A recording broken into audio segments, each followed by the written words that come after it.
Bismillahirrahmanirrahim. Uluslararası Yardım Kuruluşu Avrupa Yetim Elçiliği olarak 2023-2024 eğitim ve öğretim yılı kapsamında başlatmış olduğumuz kırtasiye projesi kapsamında şu anda Kahramanmaraş'ın merkezindeyiz.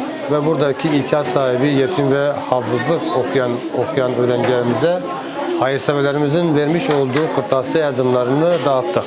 Allahu Teala bu katkıda bulunan bütün hayırseverlerimizden razı olsun. Allah'a emanet olun. Selamun Aleyküm ve Rahmetullahi ve Berekatuhu.